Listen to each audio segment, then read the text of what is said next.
So at the moment we're here in Betjeman Park, almost in the centre of Wantage, and it's a lovely little green oasis. I love coming and just spending a few minutes sitting in here in the shade of the trees, listening to the bird song. You can hear the Letcombe Brook gurgling away in the background. Just a really tranquil spot. So standing here, I'm completely surrounded by cow parsley, which I know the people that look after Betjeman Park get a little bit frustrated about because there is so much of it. But it's really good for wildlife. It's actually a member of the carrot family, believe it or not. It has these little nice white umbellicas, like a little umbrella on the top, which is really attractive to a lot of insects and particularly hoverflies. And the leaf's interesting too. You crunch it up in your fingers and have a sniff. It's got a sort of aniseedy smell to it.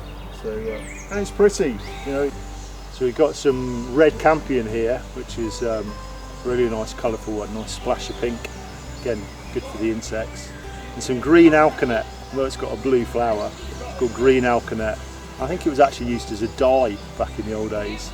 I think that's where the name comes from. But again, really good for pollinators. There was a little honeybee in here when we arrived. This patch of comfrey here is absolutely covered in bees. There's at least 2 different species flying around I can see. I think the really black one is called a hairy-footed flower bee. And he doesn't seem very popular with the other ones, so actually knock him off the flowers. I'm not sure on the other species, but yeah, it's alive with them. Lovely bit of colour. Yeah, really nice to see it this time of year. So there's some really nice mature trees in Betjeman Park here, and it's really nice to see this one absolutely covered in ivy. Now ivy is one of those things, a lot of people actually cut it off because they think it's bad for the tree. But it's not quite true.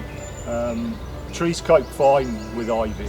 As trees get really old and start to struggle and the canopy gets thinner, then ivy gets more light and takes over. But it's usually because the tree's already struggling. But it's so good for wildlife, and it's a really late flowerer, so it's a really late source of pollen. So when you get to sort of November and there's not much about, this is so important for wildlife. And it's also just provides so much cover and canopy, so a lot of birds nest within it and build the nest right in under the ivy against the trunk of the tree. So it's really important to leave it if you can. Really nice to see a bit of deadwood left as well. This is obviously a tree that was dying or getting sick, which they've cut partially down and left it as a sort of standing deadwood monolith, which is really good habitat for a lot of things. Woodpeckers absolutely love them. It's a sort of classic bit. You see them drilling a hole in there, but a lot of insects use them too. And bats, if there are cavity bats, will use them as well. So really nice to see that it's being managed in that way, very sympathetically. We tend to be too tidy and we clear all the deadwood away and we cut everything down if it looks sick and move it away.